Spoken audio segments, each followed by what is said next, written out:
इसमें पूछ रहा है कि जो रेट ऑफ द इंटरेस्ट जो प्रोवाइड किया गया है सेक्शन 13 में, जहाँ पे जो पार्टनर्स हैं उन्होंने कोई एडवांस किया है above the beyond the capital for the business of the partnership. मतलब देखिए, आप जब राइट्स एंड ड्यूटीज़ पढ़ेंगे तो मैंने उसमें एक वीडियो भी बनाया राइट्स एंड ड्यूटीज़ पे, आप वहाँ पे देखेंगे। मैंने अच्छे से समझाया कि अगर जो कैपिटल है उसके अबव कुछ देते हैं तो उसको एडवांस बोला जाता है, तो उस पे मिलने वाला इंटरेस्ट कितना होगा। तो वो ऑप्शन ए होगा 6% या फिर 9 या 12 या 15। सो जो करेक्ट ऑप्शन है वो होगा ए, मतलब कि 6%। Question where the partner is entitled to interest on the capital subscribed. Such interest is payable out of the profit या फिर out of the capital if not profit, या out of the capital if loss, या फिर इधर A और B और C। देखिए, मैंने इस पर पूरा एक कंप्लीट वीडियो बनाया है राइट्स एंड ड्यूटीज़ में। अगर आप उन्हें देखते हैं तो इसमें आपको मैंने बहुत क्लियरली से समझाया है, आप उसे देख सकते हैं। सो इसमें जो करेक्ट ऑप्शन है वो होगा option A, only out of the profit. मतलब अगर जब पार्टनर्स के बीच में प्रॉफिट डिस्ट्रीब्यूट हो जाएगा तभी उनको जो कैपिटल है उस पर इंटरेस्ट मिलेगा। और मोस्ट इम्पॉर्टेंट, उनको सब्सक्राइब करना पड़ेगा, मतलब कॉन्ट्रैक्ट में एग्रीमेंट डीड जो पार्टनरशिप डीड है उसमें ये बताना पड़ेगा कि मुझे कैपिटल पे भी इंटरेस्ट चाहिए। अनलेस अनटिल उनको कोई राइट नहीं है कि वो कैपिटल पे भी इंटरेस्ट एक्वायर करें। Section 13 of IP act of 1932 provide for payment of remuneration to a partner in matter of the right, या फिर payment of remuneration to a partner only when there is an agreement to that effect between the partner, या फिर non payment of remuneration to the partner only when there is agreement to that effect between the partner, या फिर D option B है A and सी। देखिए, अगर आप section 13A को पढ़ते हैं तो उसमें बताया गया है कि the mutual right and obligation of the partner have enumerated that first है no entitlement for the receiving of the remuneration. But अगर उन्होंने कॉन्ट्रैक्ट में डिसाइड कर रखा है कि मुझे भाई सैलरी भी चाहिए तो ऐसा वो कर सकते हैं। तो इसमें जो करेक्ट ऑप्शन होगा वो होगा बी, वो सैलरी ड्रॉ कर सकते हैं ओनली व्हेन, अगर उन्होंने एग्रीमेंट में लिख रखा है कि भाई मैं अगर कोई ड्यूटी करता हूँ तो उसके लिए मेरे को सैलरी चाहिए। तो section 13 under section 13 of IPA 1932 all the partners entitled to option A the share the profit and loss in the ratio of their capital contribution. मतलब उतना ही वो लॉस और प्रॉफिट को बेयर करेंगे जितना उन्होंने कैपिटल को कंट्रीब्यूट किया है। या फिर share of the profit and loss equally irrespective of the agreement between them to contrary, या फिर option C share of the profit and loss equally in the absence of the agreement to the contrary between them. Option D, the share and the share the profit and loss in the ratio of their personal effort input. So option D is irridiculous, इसको निकाल ही देते हैं, हमारे पास 3 option बचे हैं।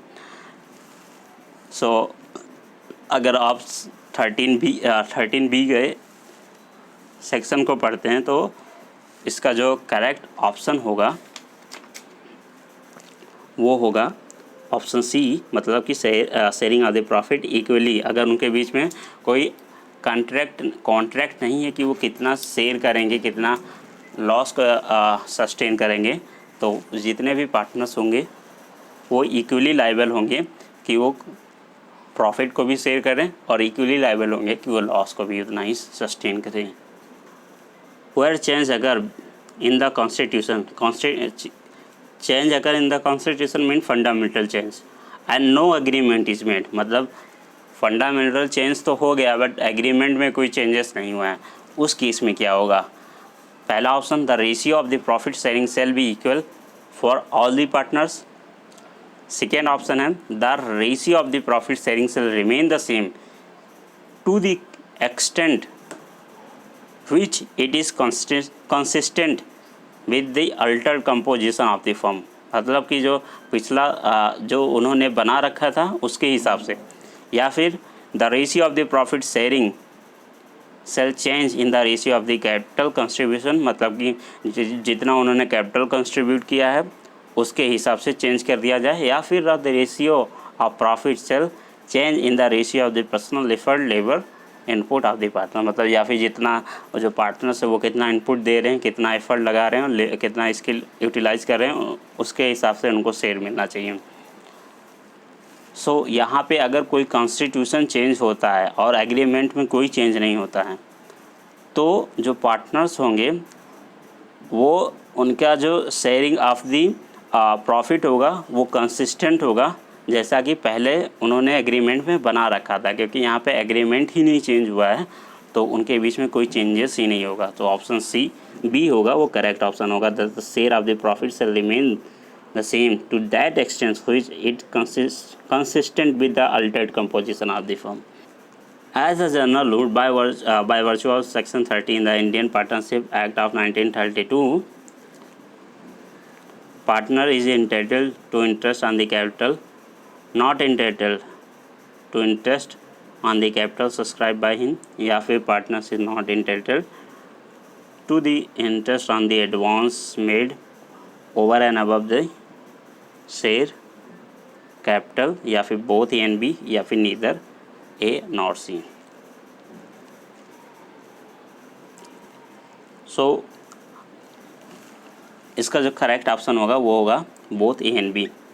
देखिए general rule यही है कि जो पार्टनर्स हैं उनको कैपिटल पे कोई भी इंटरेस्ट नहीं मिलेगा, कैपिटल पे अगर कोई उन्होंने कैपिटल पे कोई इंटरेस्ट नहीं मिलेगा, अगर उन्होंने कोई एडवांस किया है तो उस पर भी कोई इंटरेस्ट नहीं मिलेगा, ये जनरल रूल है। बट उन्होंने एग्रीमेंट में ऐसा लिख रखा है कि मुझे कैपिटल पे भी इंटरेस्ट चाहिए तो वो ऐसा कर सकते हैं अगर सारे पार्टनर्स का कंसेंट है तो। उसके बाद उन्होंने ये भी लिख रखा है कि अगर फर्म को एडवांस करते हैं, मतलब अमाउंट एक्स्ट्रा अमाउंट देते हैं, उस पर भी उनको अगर कैपिटल पे इंटरेस्ट, उस एडवांस पे इंटरेस्ट चाहिए तो ऐसा कर सकते हैं। बट जनरली वो ऐसा नहीं कर सकते हैं। अगर कॉन्ट्रैक्ट में प्रोवाइडेड है तो उनको वो इंटाइटल्ड, मतलब उनके पास कोई राइट नहीं है कि वो कैपिटल पे भी इंटरेस्ट ले और फिर एडवांस पे भी इंटरेस्ट ले, अगर इंटरेस्ट एडवांस दिया है तो। As regard to capital contribution in the partnership business the status of the partner, मतलब अगर पार्टनरशिप में जो पार्टनर्स है वो सिर्फ कैपिटल को ही इंटरेस्ट कंट्रीब्यूट कर रहे हैं, सिर्फ कैपिटल को कंट्रीब्यूट कर, कैपिटल हियर मीन जो मनी है या फिर कोई एसेट कंट्रीब्यूट कर रहे हैं, इन्वेस्ट कर रहे हैं, तो उस केस में जो पार्टनर का स्टेटस होगा वो क्या होगा। पहला ऑप्शन है आ क्रेडिटर ऑफ द फर्म, मतलब कि उन्होंने फर्म को कुछ उधार दिया है, ये हो जाएगा स्टेटस। या फिर आ पार्टनर इन द फर्म, मतलब एक फर्म में वो एक पार्टनर का स्टेटस उनको एक बार मिल जाएगा। या फिर an employ in the firm, मतलब कि फर्म में वो उनका जो स्टेटस होगा एज ए एम्प्लॉय होगा। या फिर ऑल द अबव होगा। देखिए इसका जो करेक्ट ऑप्शन है, उनको अगर सिर्फ कैपिटल को इन्वेस्ट करते हैं तो जो पार्टनर स्टेटस एक्वायर करेंगे वो करेंगे a partner in the firm. So option B correct होगा, उनको सिर्फ पार्टनर की ही का स्टेटस मिलेगा, उसके अबव नहीं। देखिए जो नेक्स्ट क्वेश्चन है इससे और भी क्लियर हो जाएगा कि लास्ट वाला क्वेश्चन की मीनिंग क्या है। The status of the partner making advance in the firm for its business over the above the capital subscribe is that, मतलब यहाँ पे ये पूछ रहा है कि अगर कैपिटल के ऊपर भी उन्होंने अगर कोई फर्म को एडवांस किया है, कोई भी उधार दिया है, तो उस केस में स्टेटस क्या होगा उस पार्टनर का। सो द फर्स्ट है वो पार्टनर इन द फर्म होगा, या फिर क्रेडिटर इन द फर्म होगा, या फिर an employ in the firm होगा, या फिर both A and B.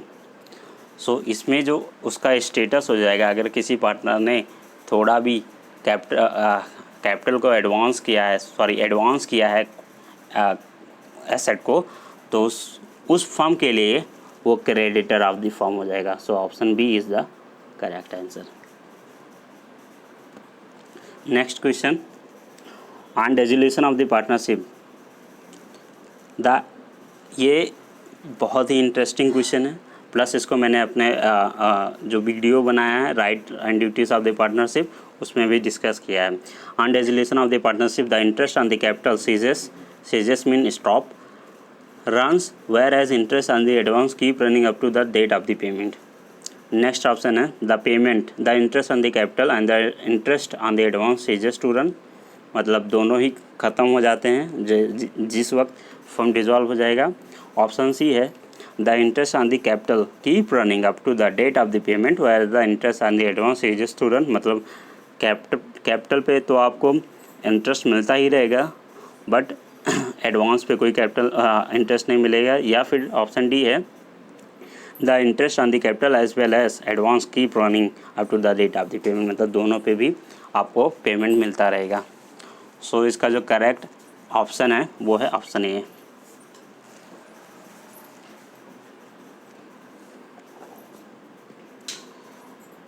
Ordinarily the over drying of the partners from the firm, अगर कोई पार्टनर खुद को ड्रॉ करता है सॉरी मतलब रिटायर कर लेता है या फिर एक्सपर्ट कर दिया जाता है तो उस पर उसका ऑप्शन ये है no interest on the no interest is chargeable. Next option है interest chargeable at 6% rate per annum, sorry interest is chargeable 9 at the rate 9% per annum, या फिर interest chargeable 12% per annum. So correct option is option A, कोई interest नहीं होगा on withdrawing by the partner from the firm, मतलब अगर कोई partner खुद firm से विदड्रॉ कर लेता है तो उसके विदड्रॉ करने के लिए कौन सा चार्जेस कोई नहीं है, वो तो उसका राइट है कि वो जब चाहे तो रिटायरमेंट ले सकता है। A partner has right to indemnify for the act done in the ordinary and proper conduct of the business. Option B emergency, या फिर option C both A and B, या फिर option D only B not A. So option C is a correct option, मतलब कि उसको जो partner है उनको जो बिजनेस कंडक्ट कर रहे हैं ऐसे एक्ट को वो सिर्फ इमरजेंसी केसेस में कर सकते हैं या फिर कोई ऑर्डिनरी और प्रॉपर कंडक्ट जैसा कि एज अ कस्टम डिफाइंड हो उस बिजनेस में तभी।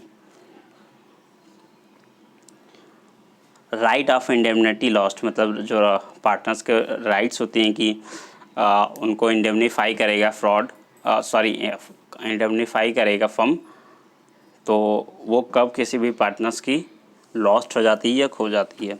सो द फर्स्ट ऑप्शन है डिसोल्यूशन ऑफ द फर्म, मतलब जब फर्म डिसॉल्व हो जाता है मीन सीजेस टू एग्जिस्ट, जब फर्म सीजेस टू एग्जिस्ट उस वक्त, या फिर डेथ ऑफ द पार्टनर, या फिर रिटायरमेंट मतलब ऑफ द पार्टनर, या फिर neither A nor B nor C.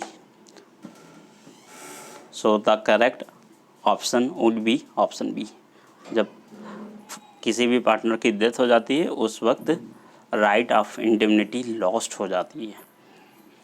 13 F of Indian partnership act 1932 provide for indemnity in the favour of the partner against the firm, या फिर indemnity in the favour of the firm against a partner, या फिर indemnity in the favour of the third party against the firm, या फिर all the above. Very easy, इसका जो option है वो होगा B is the correct option, indemnity in the favour of the firm against all the partner. Next, an action of the indemnity against the partner can be brought by, मतलब indemnity against the partner, मतलब अगर firm को कोई loss हुआ है by the conduct of the partners, तो जो action of indemnity किसके द्वारा लाया जाएगा, फर्म के द्वारा ही लाया जा सकता है या फिर कोई भी पार्टनर के द्वारा, या फिर आइदर फर्म लिया है या फिर पार्टनर, या फिर दोनों नहीं ला सकते हैं। सो इसका जो करेक्ट ऑप्शन है वो फर्म ही ला सकता है और पार्टनर्स इंडिविजुअल कैपेसिटी में नहीं, ये तो दोनों ऑटोमेटिकली इरेडिकेट हो जाएंगे। Next question, what constitute the property of the firm has been dealt with, मतलब किस में डिफाइन है कि जो फर्म की प्रॉपर्टी क्या है। तो ऑप्शन है सेक्शन 16, 15, 14 या फिर 13। सो जो करेक्ट ऑप्शन है जहाँ पे डिफाइन किया गया है कि फर्म की प्रॉपर्टी क्या है, वो है section 14। 14 of Indian partnership act is exhaustive, inclusive, conclusive या फिर इधर ए और C. So the correct answer is option B, inclusive. Section 14 is inclusive because वो सारी चीज़ें सेक्शन 14 में ही डिफाइन है, मतलब कि इस एक्ट में ही प्रोवाइडेड है, तो वो include under 14 of the Indian under section 14 of the IP act 1932 the property thrown into the common stock at the commencement of the firm. मतलब अगर according to section 14 of IP act, अगर कोई partners common stock में लाना, मतलब कि उस property को, जो भी प्रॉपर्टी पार्टनर्स ला रहे हैं वो रजिस्टर करा दे रहे हैं into the account of the book. तो जो प्रॉपर्टी कॉमन स्टॉक में डाली जा रही है वो हो जाएगी option A, become the property of the firm, या फिर individual remains the individual property of the partner in the sharing contributed by them, या फिर become the individual property of the partner in the equal share irrespective of the contribution and the profit ratio, या फिर either A और C। इसका जो correct option होगा वो होगा सी, वो फर्म की प्रॉपर्टी बन जाएगी क्योंकि उसको कॉमन स्टॉक में डाला जा रहा है, मतलब कि उस प्रॉपर्टी को रजिस्टर करा दिया जा रहा है फर्म के बुक में। उसमें सारे पार्टनर्स का राइट और इंटरेस्ट अराइज हो जाता है, मतलब एक्वायर कर लेते हैं ऐसे कॉमन स्टॉक में। Party belonging to a partner as entering into partnership used for the purpose of the partnership. मतलब अगर कोई पार्टनरशिप अपने पर्सनल प्रॉपर्टी को ला रहा है फॉर टू कंडक्ट, मतलब उस पार्टनरशिप फर्म के पार्टनरशिप को कंडक्ट करने के लिए, बिजनेस को कंडक्ट करने के लिए, तो जो इंडिविजुअल मतलब जो खुद की प्रॉपर्टी को ला रहा है, ऐसी प्रॉपर्टी वो ऑप्शन ए पार्टनर की प्रॉपर्टी बन जाएगी, या फिर उस पार्टनर की प्रॉपर्टी ही रहेगी, मतलब remains the property of the partner, या फिर become the property of the partner having the highest share of the contribution, या फिर उस पार्टनर की प्रॉपर्टी हो जाएगी जिसने सबसे ज़्यादा कैपिटल को कंट्रीब्यूट किया है, या option D become the property of the partner in their profit sharing ratio, या फिर जितने भी पार्टनर्स हैं वो राइट्स एक्वायर कर लेंगे उस भी प्रॉपर्टी में जो किसी पर्टिकुलर पार्टनर की बिलोंग करती हैं। सो जो करेक्ट ऑप्शन होगा वो होगा बी, मतलब अगर किसी पार्टनर की पर्सनल प्रॉपर्टी को यूज़ किया जा रहा है तो ज़रूरी नहीं है कि वो प्रॉपर्टी फर्म की प्रॉपर्टी हो जाए, वो रिमेन रहेगी प्रॉपर्टी ऑफ द पार्टनर।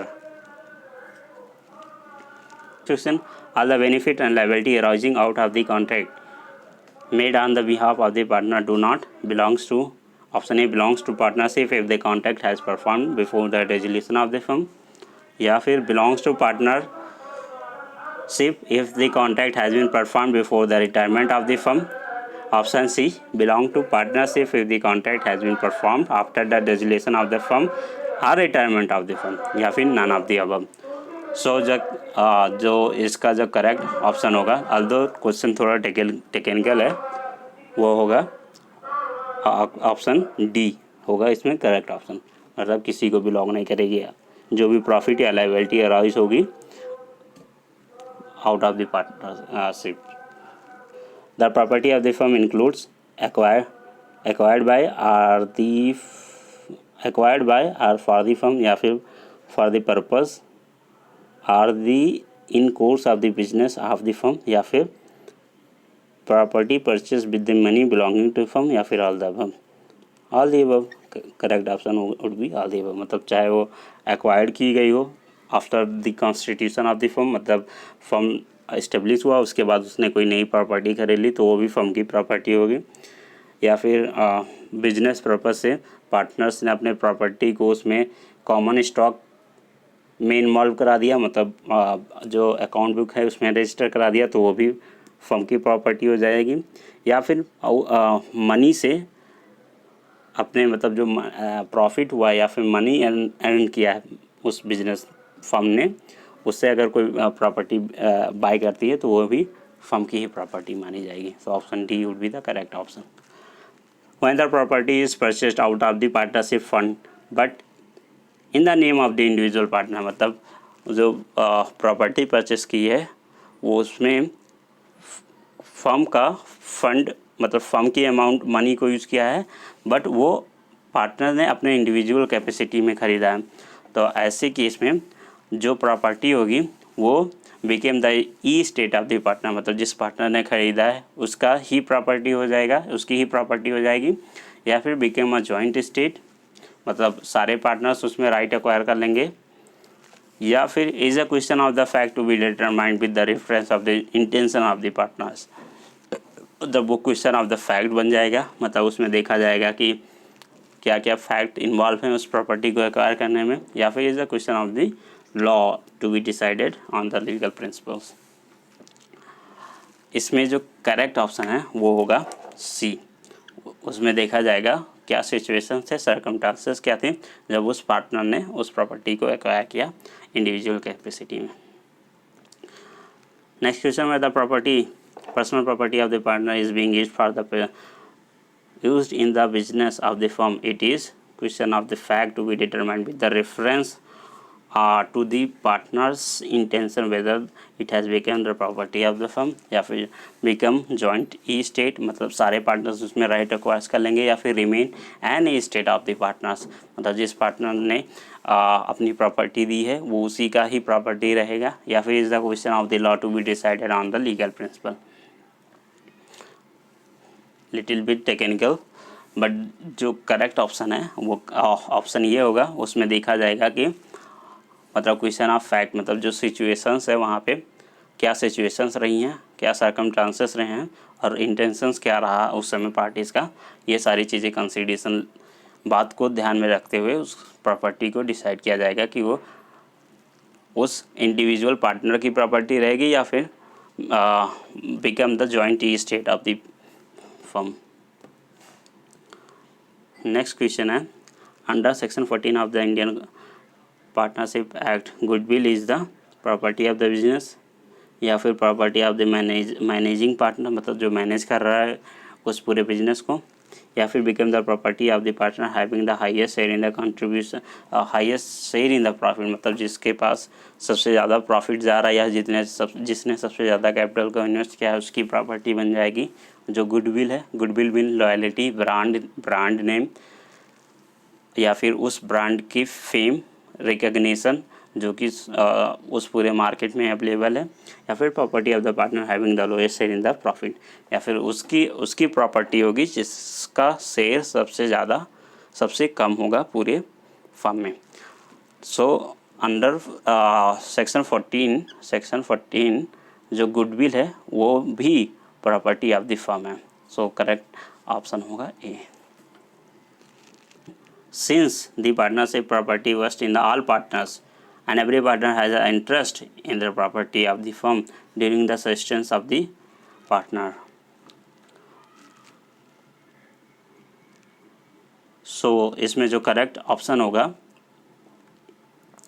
वो होगा डी, मतलब a partner cannot deal any particular property or any portion of the property as his own, मतलब जो फर्म की प्रॉपर्टी है उसमें उस प्रॉपर्टी को यूज़ करके कोई पर्सनल एडवांटेज नहीं गेन कर सकता है, कोई प्रॉफिट नहीं अर्न कर सकता है। इनकेस अगर वो अर्न भी करता है तो उसको अकाउंटेबल होना पड़ेगा फर्म को। फर्म के जो बुक अकाउंट है उसमें उसको वो रजिस्टर कराना पड़ेगा, ट्रू इन्फॉर्मेशन पार्टनर्स को रेंडर करनी पड़ेगी। नेक्स्ट क्वेश्चन है इन अ पार्टनरशिप प्रॉपर्टी या partner has some time in nature of personal ownership. No, कोई भी पर्सनल ओनरशिप नहीं होता है उस पार्टनरशिप प्रॉपर्टी में। ओनली सर्टेन राइट्स, यस, उनको सिर्फ कुछ राइट्स मिलती हैं उस प्रॉपर्टी में बस। और ए तो ये एक्सक्लूड करेंगे, इसे भी एक्सक्लूड कर देंगे, तो क्या option B would be the correct answer. Next, if a partner chooses to use any asset of the partnership for his own purpose, it gives rise a देखिए पार्टनरशिप में कभी भी क्रिमिनल लाइबिलिटी अराइज ही नहीं होती है, उसमें civil liability arise होती है। तो इसमें ऑप्शन ये होगा, वो करेक्ट आंसर होगा।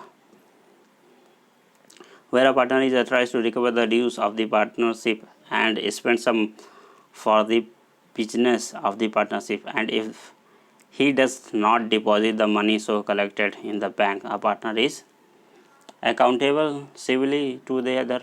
इसमें क्रिमिनल ब्रीच ऑफ ट्रस्ट आएगा ही नहीं, so option would be the correct option. देखिए ये क्वेश्चन पूछ रहा है कि जो गुडविल है पार्टनरशिप की वो कौन सा सेक्शन में डिफाइन है, सेक्शन 14 या 15 या फिर 16 या फिर 17। तो इसमें जो करेक्ट ऑप्शन होगा वो ये होगा जो कि है the property of the firm, उसी में डिफाइन है कि गुडविल। देखिए गुडविल इटसेल्फ इंडियन पार्टनरशिप में नहीं डिफाइन है। Under section 15 of the Indian partnership act provide for, please read the options. मतलब जो सेक्शन 15 है वो किस चीज़ के बारे में बात करता है, please read the options, I will tell only the correct option. Option ये जो सेक्शन 15 प्रोवाइड करता है application of the property for the firm, so option ये होगा the property of the firm shall be held and used by the partner exclusively for the purpose of the business of the firm। मतलब जो firm की जो property है वो exclusively only for the purpose of the conducting the business of the firm use करना चाहिए, ना कि उसको अपने पर्सनल गेन के लिए यूज़ करना चाहिए या पर्सनल प्रॉफिट को अर्न करने के लिए यूज़ करना चाहिए। इनकेस अगर कोई भी पार्टनर अगर पर्सनल प्रॉफिट अर्न करता है या फिर उठाता है उस प्रॉपर्टी को यूज़ करके बाय द नेम या फिर ट्रांजेक्शन्स या फिर किसी भी बाय एनी मीन्स, तो उसको अकाउंटेबल होना पड़ेगा, उसको रजिस्टर कराना पड़ेगा under section 16 of Indian partnership act of 13(2), section 16 last question. Section 15 of the Indian partnership act is a statement of, so जो सेक्शन 15 है जो कि application of the property of the firm, वो बताता है कि जो सेक्शन 15 है वो राइट्स है पार्टनर के लिए या फिर वो जो सेक्शन 15 है वो ड्यूटी है पार्टनर के लिए या उनके लिए एक प्रिविलेज है या फिर लाइबिलिटी है। देखिए अगर आप सेक्शन 15 पढ़ेंगे तो application of the property of the firm, although ये ऐसा आपको दिखेगा कि वो उनकी ड्यूटी बताता है, बट ये उनका राइट है कि उसे एक्सक्लूसिवली हेल्ड किया जाए, यूज किया जाए for the purpose of the business of the firm. तो ऑप्शन ए होगा वो करेक्ट ऑप्शन होगा। नाउ ये ऑलमोस्ट मैंने कवर कर दिए हैं सारे क्वेश्चंस को, और now it's time to say bid adieu, it's mean good bye until we meet in a next video. Till for like share and subscribe our video and stay tuned for legal updates।